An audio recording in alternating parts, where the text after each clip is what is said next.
Muy buenas tardes a todos. En primer lugar, muchísimas gracias por participar en Job Barcelona. Hoy tenemos el placer de presentaros a Ángeles Olano, Compliance Officer, Ethics and Compliance. Ángeles es licenciada en Derecho y tiene estudios de Ciencias Políticas, tiene un máster en Derecho Fiscal y Financiero, es abogada y consultora, Compliance Officer certificada por A+ Technologies. Esta conferencia tendrá una duración de 30 minutos en total y después dedicaremos 15 minutos para preguntas. Como ya sabéis, durante la conferencia podéis ir haciendo preguntas a través del chat que serán respondidas en los últimos minutos de la sesión. El nombre de la charla es HR Ethics and Compliance. El compliance es un conjunto de protocolos sobre cumplimiento normativo que ayuda a minimizar riesgos y acotar responsabilidades tanto de la empresa como de sus administradores y responsables. Esta herramienta no solo aporta mejor conocimiento y transparencia interna, sino que unida a los valores propios de la empresa, supone un factor de diferenciación y competitividad. Es un elemento fundamental para la reputación y credibilidad de la empresa. En algunos países la tendencia es solo asegurar a empresas que jueguen en esta liga de transparencia. Ángels, te cedemos la palabra. Adelante. Hola, buenas tardes. Muchas gracias por brindarnos la oportunidad de compartir la necesidad del elemento compliance en nuestras empresas y sobre todo en un foro tan importante como es Job Barcelona, que pone en contacto el mundo de la formación con las empresas. El título de la charla, Ética y Compliance, ha querido de alguna manera demostrar que son dos herramientas de competitividad. Cuando hablamos de competitividad, nos planteamos algunos factores que se utilizan habitualmente para ponerla en órbita. La capacidad directiva, la diferenciación o la producción en la prestación de un servicio o en la producción de un producto, la relación calidad-precio, recursos tecnológicos, capacidad innovadora o recursos comerciales. Pero tenemos que tener en cuenta que hay otros elementos como la ética que han venido al mundo de la empresa a, de alguna manera, aportarnos un factor diferenciador. Si tenemos que decirnos qué es ética y para qué sirve, diríamos que la ética sirve para la convivencia pacífica entre las empresas, entre las personas y que, por lo tanto, promueve el comportamiento moral, de forma que las personas puedan convivir en esa empresa, en esa sociedad. La ética determina ese comportamiento de los seres humanos y, de alguna manera, establece las materias, los deberes, los derechos y obligaciones que van a regir esa convivencia. Si nos remontamos a cuál es su origen y su evolución, estableceríamos tres grandes periodos. En los años 70 nace la Business Ethics en Estados Unidos y, sobre todo, a raíz del caso Watergate. En ese momento, dos periodistas de escasamente 20 años consiguen, a través de lo que sería el inicio del periodismo de investigación, la persecución implacable de lo que sería la corrupción gubernamental, de tal manera que se ha establecido que es el primer caso en el cual el cuarto poder derrota y provoca la dimisión del único presidente de Estados Unidos que voluntariamente, como de manera excepcional hasta nuestros días, ha producido la dimisión del mismo. Si tenemos en cuenta que todo empieza con una publicación, por lo tanto afectando a la reputación no solo de la institución, sino de la persona, el 18 de junio de 1972 y que la dimisión de Nixon se produce el 8 de agosto, vemos la velocidad de la reputación, la velocidad de la información, la velocidad de la verdad. Y esta dimisión se produjo precisamente porque se instauró una conspiración para obstruir la acción de la justicia ante una investigación de utilización fraudulenta de recursos.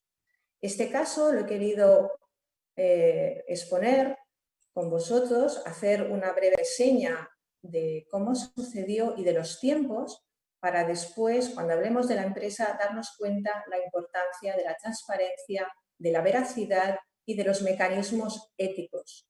porque como hemos comentado, del 18 de junio al 8 de agosto se consiguió ni más ni menos que la dimisión del presidente de los Estados Unidos.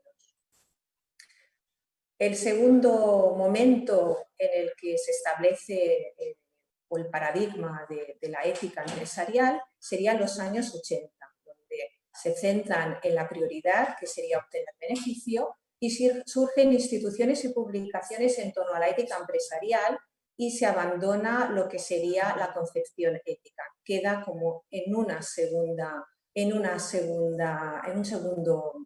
estándar. En los años 90 se producen los grandes escándalos financieros e inmobiliarios y entonces se vuelve a retomar el concepto de ética de empresa. Se empieza a racionalizar, a pensar la necesidad de la misma. Y ya en el siglo XXI se interioriza y prioriza dicho concepto ético. Se convierte en una cuestión relevante. Todas las publicaciones e investigaciones reflexionan sobre la necesidad de actuar por procedimientos éticos y tenerlo como un elemento sustancial y vertebrador que tiene que ser el hilo conductor de la actuación en el sí de la empresa. Dentro de estos escándalos financieros e inmobiliarios que fueron relevantes para la plasmación de lo que sería la consideración de la ética hoy en día, tendríamos, por ejemplo, Lehman Brothers, que os recuerdo que en el año 2008 tuvo una pérdida de alrededor de 5.300 millones de euros y que convulsionó toda la economía mundial y fue uno de los mayores escándalos económicos de la década. Después, uno de los más importantes fraudes fiscales de Estados Unidos, el caso Enron, de 56.000 millones de euros, ha sido considerado el mayor fraude corporativo de los Estados Unidos. Y además, esta entidad, Enron, recibió 195 millones de euros de Lehman Brothers antes de quebrar en el 2008. Es decir, a sabiendas y conocimiento de lo que iba a suceder, concluyó a la solicitación de crédito. También tenemos otro ejemplo de la mala praxis empresarial en la estafa piramidal de Madoff, que hizo una venta de valores automizada y electrónica en Nasdaq durante más de 50 años. Se pensaba que ninguno tenía conocimiento de su mala actuación fraudulenta y ni más ni menos que atacó a 3 millones de personas, según estimó la Corte Suiza, y alcanzó una cifra de 44.000 millones de euros, el fraude de Madoff. Los dos últimos que os voy a mencionar, y ya pasaré a la otra parte, son el caso de Societe Generale, en el que uno de los empleados hizo una mala gestión y llevó a la empresa a unas pérdidas de 6.170 millones porque realizó transacciones especulativas. ¿De qué manera? De forma ilícita, anticipándose a la caída de los precios de mercado. Y el otro sería Credit Suisse, donde durante un tiempo 3 funcionarios de Mozambique lo que hicieron fue sobornar a funcionarios del gobierno y realizaron una estafa de 1.760 millones de euros. Y acabó naturalmente pues, ante la justicia en el Tribunal de Londres en el año 2019.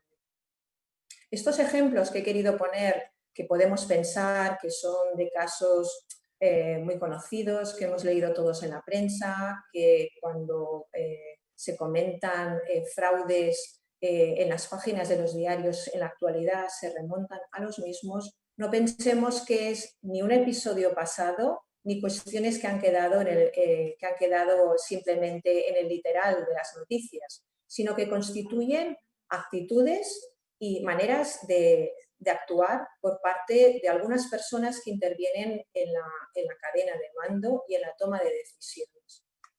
Si hablamos de la influencia de la ética en el mundo de la empresa, tendríamos que hablar de dos partes.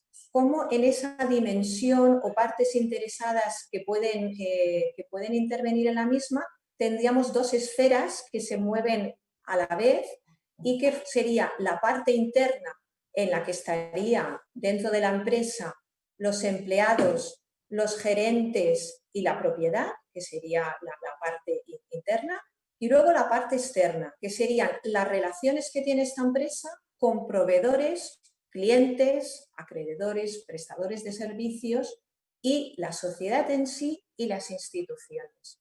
Estas dos esferas que forman parte de la relación de la empresa están totalmente determinadas por estas conductas éticas, si hay cumplimiento de las mismas o si no hay cumplimiento de las mismas.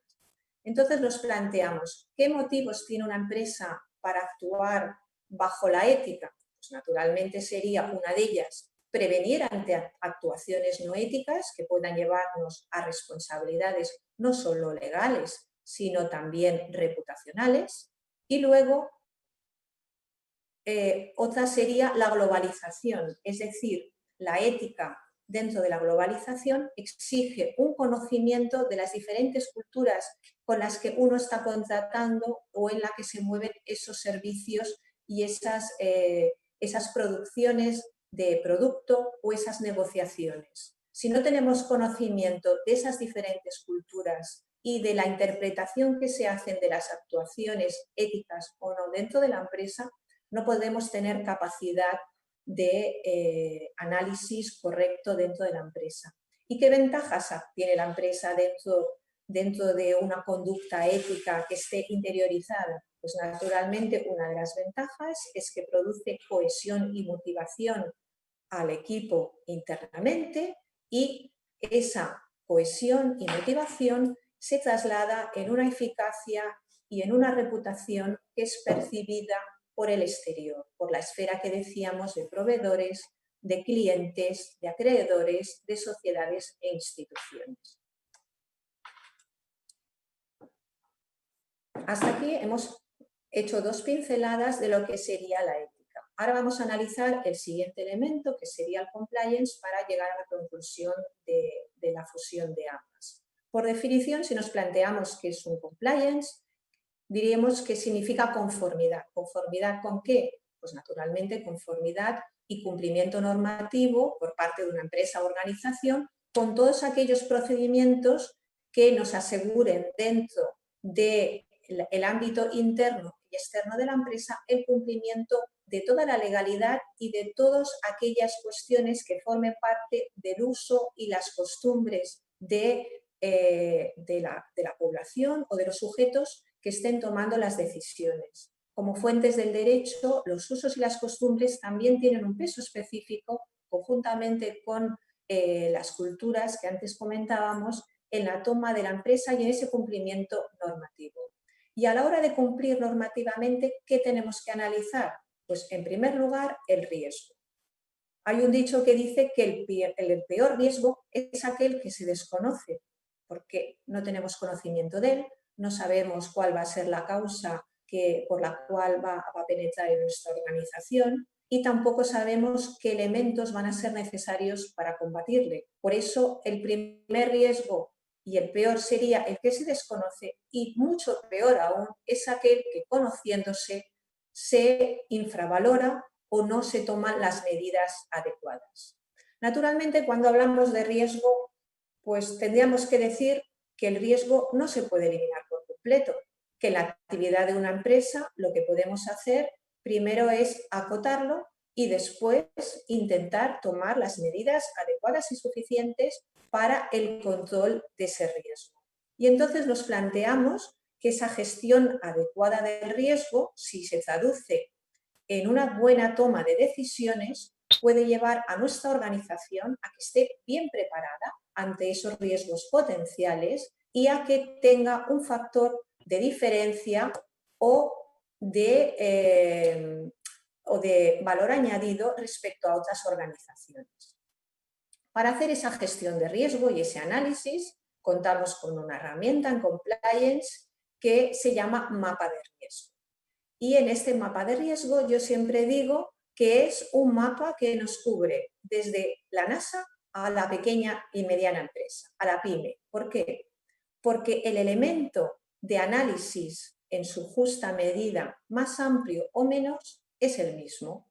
Por ejemplo, la NASA hace mapas de riesgo y detecciones de cuáles son los elementos que hay en el espacio, ya sean satélites o ya sean meteoritos, respecto a su potencial riesgo sobre la Tierra. ¿Qué hace? Si se trata de uno que no tiene mucha incidencia pequeño, lo que hace es analizar para posteriormente pues, tener ese report, esa trazabilidad de la cual vamos a hablar y que es tan importante en compliance, y ver cuál es la trayectoria de este satélite y ver cuál va a ser la incidencia en la Tierra. Si es muy grande, ¿qué hará? Pues atacará, no esperará a que aterrice y que destruya una parte importantísima de una población, sino que intentará destruirlo, canalizarlo o evitar alterar su ruta. Eso es lo que hace la NASA en estos momentos. ¿Qué hace la PYME? Lo que decíamos antes. Tendrá que acotar su riesgo en función de cuál sea la especialización de su empresa, cuántos centros de trabajo tenga, a qué se dedique, es decir, todo lo que se haría el análisis en función de la actividad y de los parámetros que venga realizando esa empresa. Pero el protocolo de análisis, toma de decisiones es el mismo, es acotar el riesgo para tomar medidas ante ese potencial riesgo. A título de ejemplo, si nos planteáramos qué es lo que les puede preocupar a los CEOs o a las personas que tienen que tomar decisiones en una empresa, veríamos que hay cuestiones que son comunes, como puede ser la ciberseguridad, la nueva regulación, la relación con terceros, la relación con las administraciones, las posibles tensiones geopolíticas que puedan ubicar su empresa en nuevos escenarios. Todo esto no solamente tienen que ser motivos de preocupación, sino elementos de riesgo a tener en cuenta por parte de la empresa. Y en estos momentos, tras una pandemia y un estado de alarma en el que acabamos de pasar, se ha incorporado un nuevo factor, el factor pandemia o el factor COVID.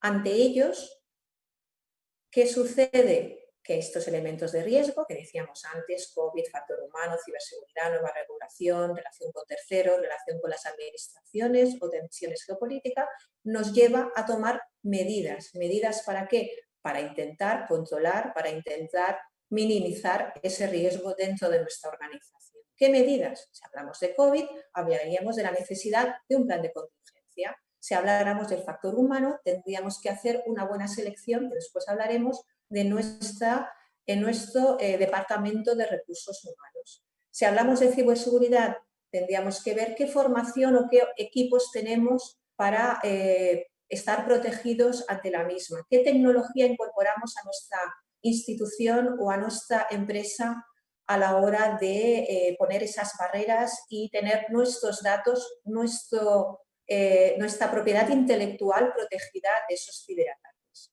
Ante una nueva regulación, que necesitaremos profesionales que estén preparados para que nos informen de qué medida tenemos que preparar nuestra empresa para esa nueva regulación que nos va a exigir nuevos protocolos, nuevos cumplimientos, los cuales no podemos obviar, todo lo contrario, tenemos que prepararnos a los mismos previamente incluso a que se haga la publicación, de esa normativa.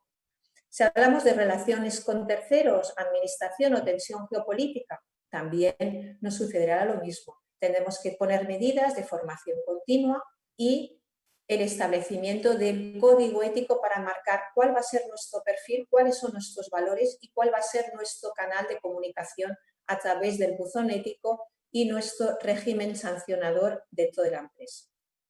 Como os decía, la medida en estos momentos del COVID-19, de la pandemia y el estado de alarma, ¿qué nos ha puesto encima de la mesa?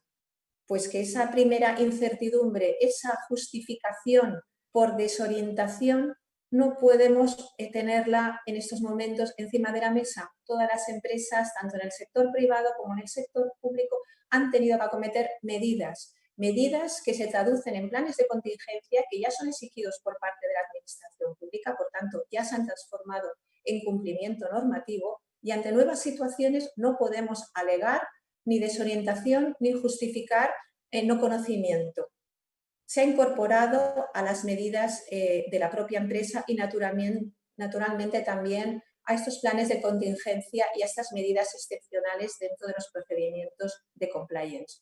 De hecho, frutos de esta gestión de crisis del coronavirus, ya vemos que, por ejemplo, en Estados Unidos ya existen reclamaciones de grupos en concreto perjudicados por afectados porque sufren secuelas ante esa presunta gestión negligente durante la pandemia. En España también hemos oído en los medios de comunicación querellas por defunciones en hospitales o en centros geriátricos. Ahí estamos abriendo la vía de la responsabilidad penal por parte de la empresa, que es una de las medidas que se pretende conseguir el eximente a través del procedimiento de compliance, que, como ya sabéis, desde el Código Penal en su última reforma del año 2015 ha considerado que las personas jurídicas también tienen responsabilidad penal. Otros de los supuestos que decíamos antes que podía formar parte de elementos de riesgo o de reflexión dentro de la toma de decisiones en una empresa, hablábamos del factor humano. Y en este caso, al hablar de personas, tenemos que hablar de qué análisis tiene que hacer el Departamento de Recursos Humanos a la hora de elegir y a la hora de captar talento para su organización. La teoría nos dice que psicólogos consideran que hay la teoría del triángulo del fraude frente al altruismo. Esta teoría que nos dice que el fraude se constituye por tres elementos: presión, que es la persona tiene una necesidad, por ejemplo, económica; oportunidad, que es el pensar que nadie tiene conocimiento de que se está cometiendo esta infracción; y racionalización, que es el autoconvencimiento de que no sucede nada. Esto significa que todas las actuaciones por parte de las personas en las organizaciones o las instituciones o la sociedad en sí siempre son así, en modo alguno. Frente a eso, consideramos que existe el altruismo. En esta pandemia lo hemos visto, personas que se han volcado para ayudar desde posiciones de liderazgo, desde sus propias empresas, a colaborar a las situaciones de máxima necesidad. Por ejemplo, me viene a la cabeza el cocinero José Andrés o tejedor aquí en Cataluña, creando estas cocinas para poder llegar a aquellas personas que tenían esa necesidad. Esta es una de las manifestaciones más importantes, el altruismo frente al fraude, que nos permite pensar que precisamente mediante formación y mediante motivación la conducta ética es mantenida en todo momento. En recursos humanos, como decíamos, está la teoría, este factor humano, estamos hablando de personas, objeto de fraude, pero a la vez estamos hablando también de valores, valores que tienen que ser integrados por la propia empresa y estimulados. ¿Estimulados desde dónde? Desde el liderazgo ético que tiene que nacer dentro de las propias empresas. Y naturalmente, para que esto se produzca, no basta con tener un protocolo de valores escrito en el que naturalmente en estos momentos qué protocolos o qué valores no puede faltar en ninguna empresa. Pues la igualdad, la no discriminación por razón de raza, sexo, convicción. Estamos viendo fenómenos a nivel internacional que todavía nos ponen encima de la mesa, que son asignaturas pendientes de una sociedad a pesar de estar tan globalizada y tan modernizada. Estamos viendo cómo son asignaturas pendientes la defensa del medio ambiente, a pesar de que vemos que hay cumbres internacionales en las que no queda claro cuáles son las medidas que se van a tomar respecto a estas grandes cuestiones que afectan no solamente a nuestra empresa, sino también a toda la sociedad. Pero esto no nos impide que dentro de nuestra empresa interioricemos y digamos que nuestros productos, nuestra manera de funcionar dentro de nuestra empresa va a basarse en esos valores. Y por lo tanto vamos a hacer nuestro código ético en el que vamos a definir no solamente internamente con esa exposición de motivos y esa comunicación interna, sino también cara al exterior vamos a decir quiénes somos, cómo queremos trabajar y cuál es la imagen que vamos a querer proyectar. Porque antes hablábamos de la reputación, pero la reputación no se gana teniendo un protocolo de valores guardado dentro de una carpeta en una oficina, sino es a través de esa consecución en el tiempo, de esa manera de trabajar para esa formación y esa concienciación de estos valores. Porque no nos olvidemos que una persona o una institución o una empresa es incapaz de sentirse culpable si no tiene conciencia de ello. Por tanto, esa interiorización es muy necesaria para que la empresa y los propios actuantes, las dos esferas que decíamos antes, tanto la interna como la externa, tengan ese conocimiento. Y entonces, en esa toma de decisiones por parte de la empresa, ¿qué medidas vamos a tomar para que nuestro código ético, para que nuestro buzón ético a través del cual comunicaremos cualquier incidencia, cualquier atenuación de la conducta ética de la empresa, para que ese régimen disciplinario realmente sea la última medida a adoptar y toda la empresa consiga ese equilibrio que hemos pretendido plasmar a través de nuestro código ético? Pues la verdad es que hay dos medidas fundamentales, como os decía antes.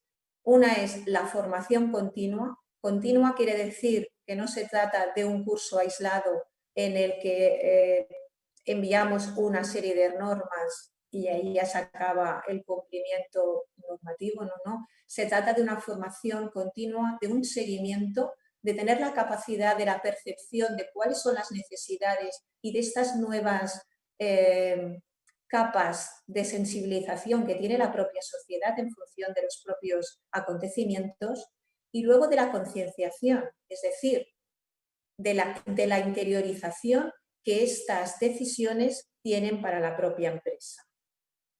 Las herramientas que Compliance utiliza habitualmente, como os he dicho antes, sería el buzón ético, el código ético y el régimen disciplinario. Y si hablamos de la normativa legal, tendríamos que la ISO 37301, que ha venido a sustituir a la ISO 19600, lo que hace es poner en evidencia cuáles son estos protocolos y la necesidad de poderlos incluir dentro de la operación normal, la operativa normal de nuestra empresa.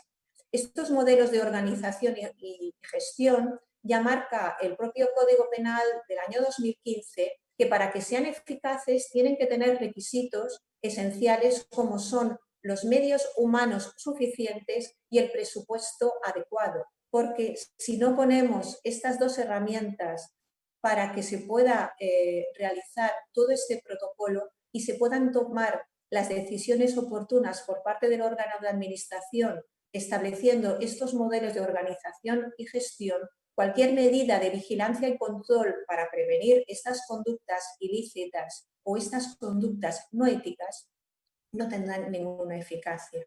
Y no solamente es el establecimiento de esas medidas, sino que también la supervisión por parte de los órganos y la empresa, quien tenga la capacidad directiva y de decisión, va a ser fundamental para que podamos tomar la decisión adecuada. Sin estos elementos vemos que no funciona de ninguna manera.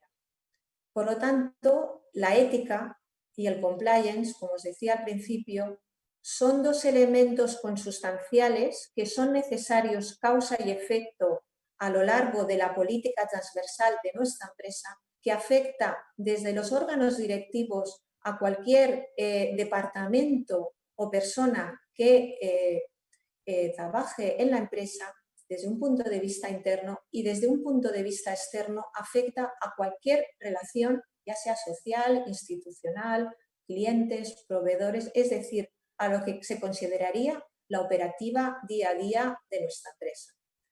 Este elemento transversal, vuelvo a repetir, sin perjuicio de ser pesada con el tema, formación y ejemplo de liderazgo ético de la empresa. Es la fórmula imprescindible y la fórmula que nos permitirá, como mínimo, pensar que estamos intentando controlar ese riesgo de la responsabilidad que no es el riesgo cero.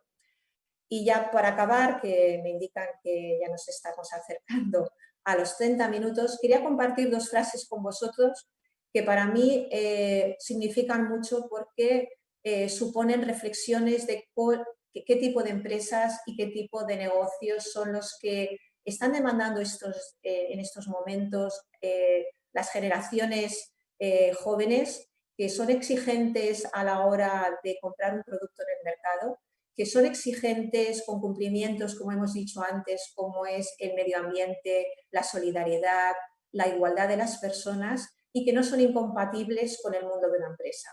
Una de las frases es de William Clay, que era el director de Ford Motor Company, que nos decía que crear un negocio fuerte y construir un mundo mejor no son metas contradictorias, que ambos son ingredientes indispensables para el éxito a largo plazo.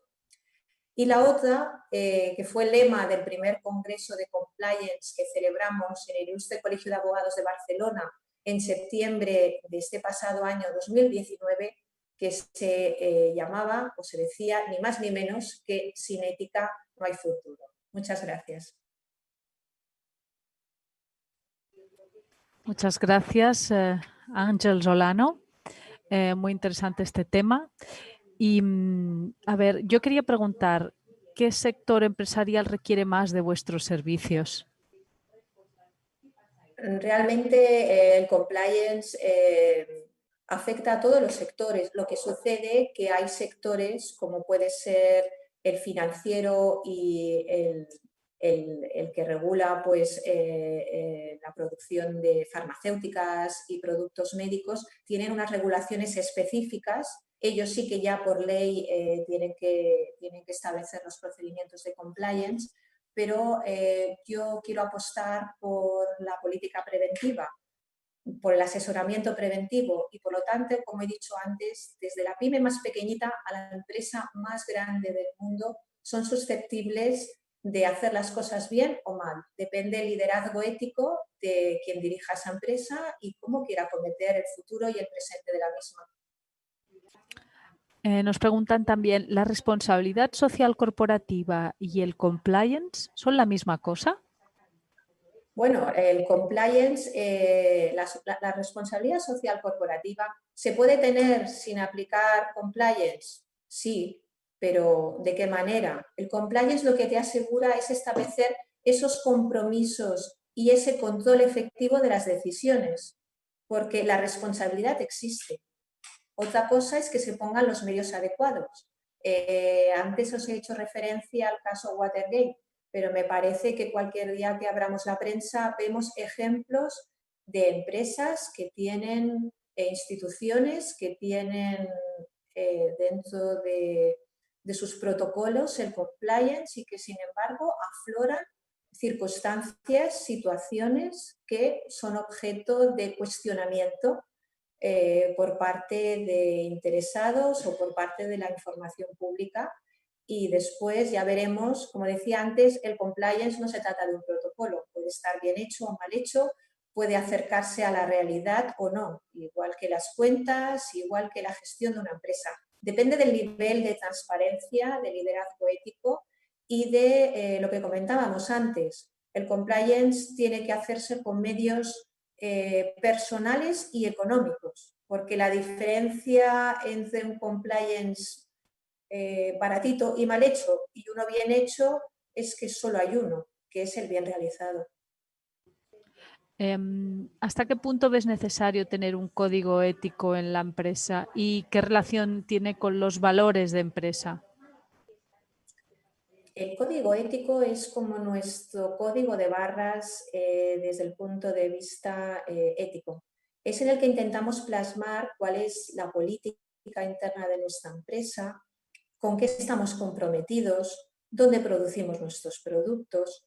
La diferencia es que en su momento se empezó a establecer en los contratos internacionales la obligación de auditar dónde se producían los productos. Por ejemplo, ya sabéis que en algunas producciones, como podía ser la textil o la manufacturera, se exteriorizaron a países como China, Vietnam, India, pues algunas producciones.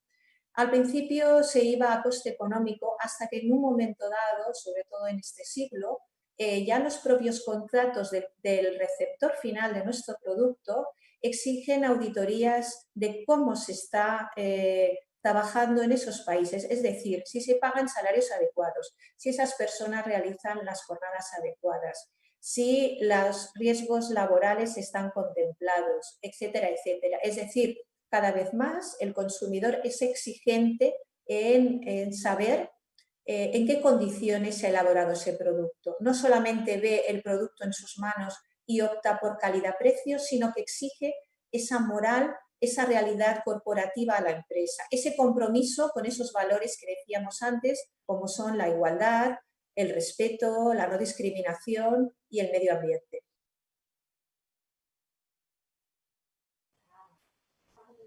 Gracias, Ángels.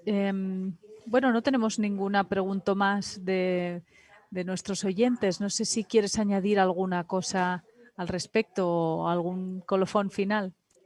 Sí, bueno, pues yo invitaría a las empresas y a los alumnos que tengan ilusión por el mundo de la empresa a que no solamente piensen en compliance como un protocolo